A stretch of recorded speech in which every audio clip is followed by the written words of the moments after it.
Jérôme Rueda. Bonjour. Merci beaucoup d'être aujourd'hui ici parmi nous et de nous faire part de votre expérience avec Odoo. C'est avec plaisir. Donc avant d'entrer un peu plus dans les détails, je voulais savoir, est-ce que vous pouvez présenter un peu votre entreprise et voilà, dire qu'est-ce que vous faites, qu'est-ce que c'est et c'est pour qui? Oui. Donc AJR, on est une entreprise spécialisée dans le traitement de l'air. Donc l'HVAC, c'est un terme que tout le monde ne connaît pas, HVAC. Donc c'est tout ce qui est lié à la température, l'humidité, la qualité de l'air. On va chauffer, on va refroidir, déshumidifier, purifier, ventiler, etc. Ce qu'on a comme particularité, c'est qu'on a vraiment un service très global. Donc non seulement on traite tous les aspects liés au traitement de l'air, mais aussi au niveau des services que l'on rend, on est assez généraux, dans le sens où on fait de l'installation, on fait du service technique, on fait de la vente de produits et on fait aussi de la location. Donc on a vraiment une solution 360 degrés pour tout besoin lié au traitement de l'air. Et on met vraiment un gros point sur le service technique, c'est avec ça qu'on a commencé. Donc on est très orienté expérience client. Et nous avons une clientèle aussi bien B2B que B2C. Donc on fait des installations de climatisation chez le particulier, comme on fait du service technique pour des marques de pompes à chaleur ou pour des professionnels du secteur, donc des gens qui sont sur le papier sont nos concurrents, mais où finalement on travaille en partenariat, puisque nous on fait vraiment le service technique très poussé, puisque certains ne veulent pas forcément assumer après installation. D'accord, ok. Alors, comment est-ce que ça se passait la gestion avant Odoo? Alors, donc nous on a la chance d'être une société relativement jeune. On a créé la société en 2015 et je me suis fortement intéressé à Odoo en 2020. Donc avant, comment est-ce qu'on fonctionnait? Notre comptabilité se faisait sur un logiciel comptable, Winbooks à l'époque. Tout ce qui était le côté plutôt vente se faisait sur Word, Excel, gestion avec des outils comme ceux-là qui fonctionnaient globalement assez bien. Mais malgré tout, on constatait forcément des pertes de temps et des pertes d'informations entre les devis et la facturation, puisque la facturation elle se faisait dans Winbooks et donc on devait recopier le tout. Comme c'est quelque chose qu'on voulait éviter de faire, on a regardé s'il n'était pas possible d'introduire dans Winbooks l'étape vraiment déjà au moment du devis, ce qui est une solution qu'on a essayé pendant un certain temps, qui ne nous a pas apporté satisfaction. Et donc à un moment donné, j'étais assez excédé du logiciel qui ne fonctionnait pas comme je le souhaitais. Et c'est comme ça que j'ai testé Odoo. Là, j'ai fait le test en ligne Odoo pour tester un petit peu gratuitement votre système. Et là, sans rire, sans exagérer, en 20 minutes de temps, j'avais fait tout ce que je n'arrivais pas à faire avec la solution précédente, à savoir créer un modèle de devis, créer mon layout, j'avais envoyé effectivement un devis qui avait déjà la présentation que je souhaitais, que je n'arrivais pas à faire après des mois d'essai sur l'autre logiciel. Ah oui, donc un vrai changement en 20 minutes. Oui. Et il y avait une différence entre B2B et B2C, comme vous avez les deux clients. Oui, par rapport à Odoo? Oui. Non, pas particulièrement. Non, au niveau de la rédaction d'offres, etc., le contenu des offres est différent en fonction parce que les attentes des clients professionnels ne sont pas forcément les mêmes que celles d'un client particulier. Mais au niveau de l'utilité d'Odoo, non, il n'y a pas vraiment de différence entre nos clients B2B et B2C, en tout cas pas à l'heure actuelle. Ok, ça marche. Et donc, lorsque vous avez fait le test, vous avez décidé donc tout de suite de changer. Pourquoi est-ce que vous avez choisi Odoo? Alors j'ai choisi Odoo pour sa simplicité de prise en main. J'ai été très agréablement surpris par la facilité avec laquelle j'avais démarré avec le logiciel. Au niveau de la prise en main, de l'évolution de la prise en main du logiciel, on l'a fait un petit peu par étapes parce qu'en fait, à l'époque, mon épouse, qui s'occupe de la comptabilité de l'entreprise, travaillait encore dans une société, dans une fiduciaire.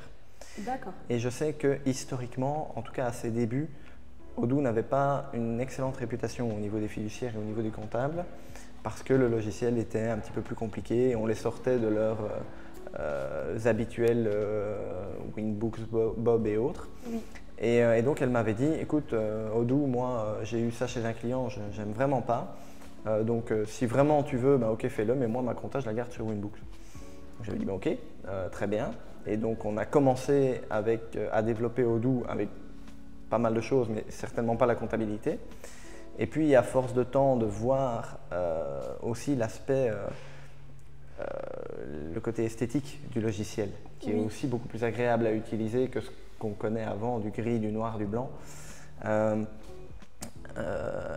Elle a commencé quand même à s'y intéresser et finalement la comptabilité a nettement évolué et donc là maintenant elle ne voudrait pour rien au monde repartir sur autre chose. Donc maintenant on traite la comptabilité dans Odoo.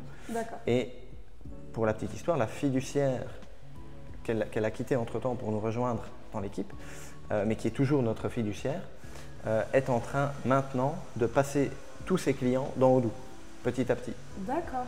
Ouais. Donc ça a bien convaincu alors. C'est ça. Belle évolution de mentalité, effectivement. Ça c'est génial quand ça se passe comme ça alors. Donc quelles ont été les phases du projet lorsque vous avez commencé à installer Odoo? Est-ce que ça a commencé par la comptabilité, la première application, ou c'était le devis ou autre chose? Ça remonte à 4 ans, on a fait pas mal de choses depuis, donc j'aurais du mal à donner une ligne chronologique claire, mais je pense qu'on a commencé par les ventes, donc par l'outil vente, et puis voilà, maintenant je sais qu'on utilise achat. Il y a eu un gros point qui a été l'inventaire. Ça c'est peut-être l'application qui nous a pris le plus de temps. Au niveau de sa mise en place, c'est quelque chose d'assez lourd. Il faut aussi dire qu'on avait pris le pari au début de travailler, mais en fait je travaillais avec Christophe quand il était encore chez Odoo, avant même la création de Nalios.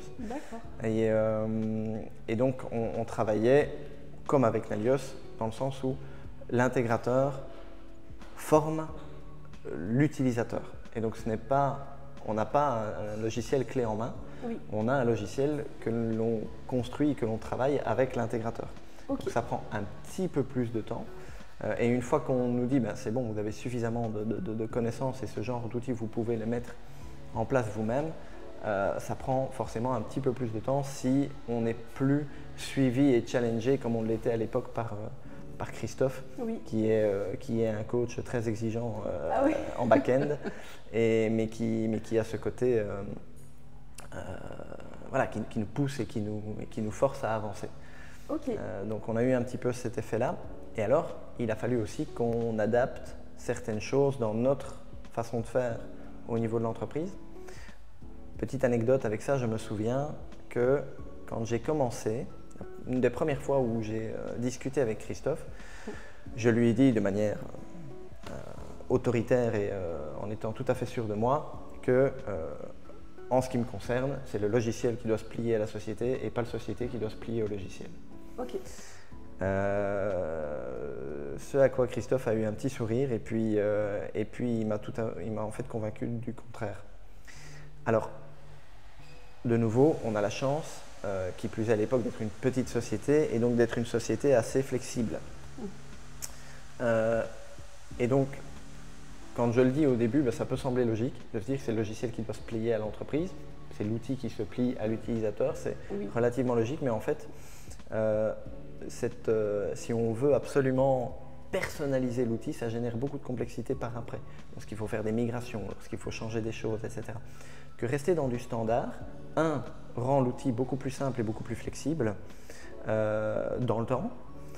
Deuxième chose, en fait, on se rend compte que si l'outil a été réalisé de manière standard comme ça, c'est parce qu'il a été fait sur la moyenne de la façon dont fonctionne la majeure partie des entreprises. Et donc, on a plus de chances d'arriver à des façons de fonctionner qui sont plus performantes et plus claires. Et donc, en fait, Odoo, pour nous, a été un apprentissage et une école sur aussi nos process internes. On s'est rendu compte que, comme on le fait là, c'est pas compatible avec Odoo, on a envisagé la possibilité de modifier notre façon de faire plutôt que de vouloir adapter Odoo. Et ça nous a permis parfois de nous rendre compte qu'on pouvait faire les choses beaucoup plus simplement. Et donc, le fait de mettre en place Odoo nous a pas uniquement fait gagner du temps d'un point de vue administratif sur la façon dont on encode les choses, mais ça a aussi été un professeur, un apprentissage par rapport à nos process, par rapport à la façon dont on fait les choses. D'accord. Donc ça a été un gros changement en interne, le fait de devoir changer ces process-là, ou vous avez bien été accompagné par Nalios qui justement vous a donné des conseils, ou c'est plutôt vous en interne qui a su qu'est-ce qu'il fallait changer pour pouvoir vous adapter? C'est un tout. La chance qu'on a eue, parce qu'il y a une règle à laquelle j'ai souhaité déroger dans le process d'Odoo, c'est l'utilisation du SPOC. Donc le SPOC, le Single Point of Contact. Voilà, Christophe m'avait dit, mais il me faut une personne de contact qui suit le projet du début à la fin, et c'est elle qui sera le relais, l'interprète avec l'entreprise. Et donc moi j'avais dit, mais oui, mais moi j'essaye de me dégager petit à petit de l'opérationnel et de déléguer pas mal de tâches. Et donc je voudrais qu'il y ait finalement 3 personnes en interne qui assument ce rôle. Okay. Donc Christophe m'a dit, c'est un risque, parce qu'une fois qu'on démarre, il faut être sûr que ces personnes vont suivre jusqu'au bout. Oui. Donc il m'a dit, très bien, on peut le faire, mais il faut que tu sois certain que ces 3 personnes vont être là du début à la fin. Okay. Et donc ça, on l'a assumé. Les 3 personnes ont été là du début à la fin.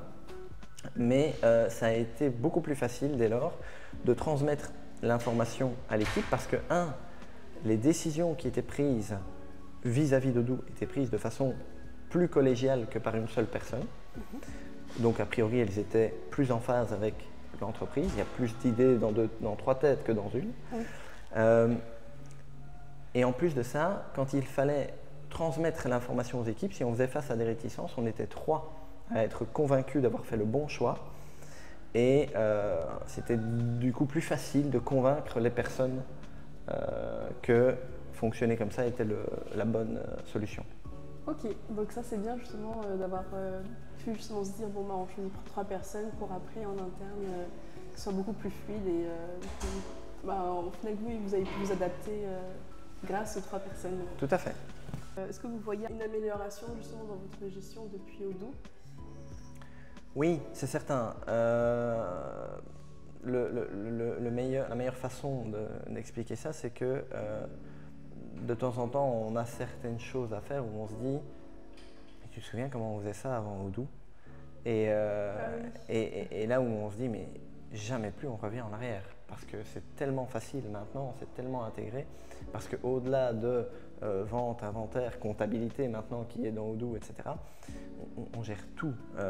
On a le marketing, on a les newsletters, on a la gestion de la flotte de véhicules, donc les achats bien entendu. Tout vraiment, enfin quasiment tout est géré dans Odoo et petit à petit on va de plus en plus loin. Et donc oui, il y a eu énormément de changements et à la limite, c'est pas vraiment un changement, mais en tout cas c'est une facilité que rend cet outil.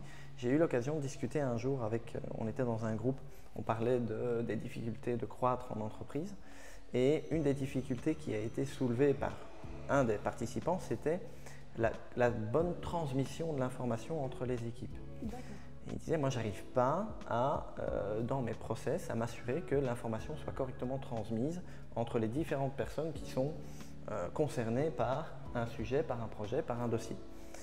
Et je lui dis, mais pour moi le problème de ta question, le problème est dans ta question, parce que tu poses déjà pas bien la question. Okay. En fait, il faut pas, la solution à la transmission, pour avoir une bonne transmission de l'information, il faut justement arrêter de la transmettre. Il faut la centraliser. Okay. Donc si on veut que chacun ait accès à la bonne information à jour, avec l'évolution de l'information aussi, comment est-ce qu'on en est arrivé à cette décision-là, avec toutes les différentes étapes de l'évolution, c'est ça le défi, c'est de savoir que tout le monde ait accès à toute l'information. Et donc plutôt que d'essayer de transmettre et que donc dès qu'il y a un changement, la personne informe tout le monde, c'est juste impossible, c'est chronophage et c'est impossible à faire. C'est impossible de s'assurer que chaque petite décision sera transmise à l'ensemble des personnes. Oui. Par contre, si on centralise l'information au sein d'un logiciel et que chacun ne reçoit pas l'information, il va la chercher quand il en a besoin. Et on est sûr d'avoir du coup une information qui est à jour. Odoo est un formidable outil pour ça. Non seulement parce que, comme un peu tous les logiciels de ERP, il va centraliser l'information, Aussi parce qu'on a pas mal accès à l'historique. Il y a l'utilisation du chatter sur le côté. Ok. Quand on est dans un devis, par exemple, on voit qu'un devis a été à telle date, telle personne a modifié le devis, il est passé de tel montant à tel montant. Oui. À telle date, dans un bon de commande, il y a une ligne qui a été ajoutée. Donc on a non seulement une information, on a la certitude d'avoir l'information qui est à jour, mais on a aussi une idée de l'historique Oui. des interventions, des modifications, des changements qui ont été faits dans cette information. Et donc ça permet vraiment d'aller très très loin et de gagner énormément de temps et d'éviter des pertes d'informations. Ça, j'imagine. Oui. Ok. Donc ça a été super. En plus, c'est moins stressant. Ça permet d'avancer beaucoup plus rapidement. Oui. Donc, ok, ça marche. Et donc, pour terminer, quels ont été les bénéfices de travailler avec Nalios? Comment est-ce que vous avez été accompagné avant et même après, pendant? Alors, donc, nous, on a une histoire, je dirais, un petit peu particulière avec Nalios dans le sens où nous avons commencé en travaillant avec un business analyst interne de chez Odoo, qui était Christophe Ricevuto, qui nous a accompagnés durant la première année de l'implantation d'Odoo dans notre entreprise et qui a créé Nalios dans la foulée. Donc on a terminé notre pack d'heures avec un autre intégrateur chez Odoo, mais on avait noué un certain lien avec Christophe, un lien assez fort, et on avait vraiment apprécié sa façon de fonctionner. Ouais, vraiment quelqu'un de très impactant, très efficace, très challengeant. Donc vraiment quelqu'un qui fait que les choses se passent bien, voire plus, qui fait que les choses performent. D'accord. Et on a pu constater qu'il avait insufflé cette mentalité dans son entreprise. Il n'y a qu'à voir l'évolution de Nalios, on constate que tout fonctionne bien et de façon orientée dans le succès du client aussi. Donc, dès qu'on en a eu l'occasion, on a suivi Christophe et donc on a suivi Nalios. Donc oui, Nalios, je le recommande dès que je le peux parce que je suis certain que l'accompagnement sera fait dans l'intérêt du client et pas dans l'intérêt de l'entreprise. Je vais donner une anecdote par rapport à ça. Quand on a décidé de mettre en place Odoo chez nous, nous avons demandé 3 offres. Okay. On a demandé une offre à 2 intégrateurs indépendants et on a demandé aussi une offre chez Odoo en travaillant avec un business analyst de chez Odoo. On a reçu 3 offres très différentes. Okay. On a reçu la méthode Odoo qui nous disait ben voilà, ça c'est en interne. Vous travaillez avec un business analyst de chez nous, mais c'est vous qui implémentez le système. Donc nous, on est là pour vous coacher, pour vous apprendre. On a reçu l'autre extrême, c'est-à-dire un intégrateur qui nous a remis un devis de 30 pages, qui était venu voir un petit peu comment on fonctionnait et qui nous disait « Ok, on utilise Odoo pour vous créer votre système sur mesure ». Et donc on avait quelque chose qui était hyper développé. Okay. Là, à l'inverse de Christophe, en fait, ils avaient vraiment pris tous nos process et ils avaient dit « Ok, on adapte à fond Odoo à votre système ». Je me suis bien rendu compte que j'allais me retrouver les pieds et poings liés avec cet intégrateur en fonctionnant de cette façon et qu'on allait être… alors, sur papier, on se dit « Waouh, j'ai vraiment un système qui me correspond à 100%. Oui. » Mais voilà, je n'étais pas à l'aise avec cette solution-là. Et puis, on a eu un intégrateur qui est un peu comme Christophe, en fait, sortait de chez Odoo et avait créé sa propre société et qui était un petit peu entre les deux. Et puis finalement, on a pris le pari de travailler avec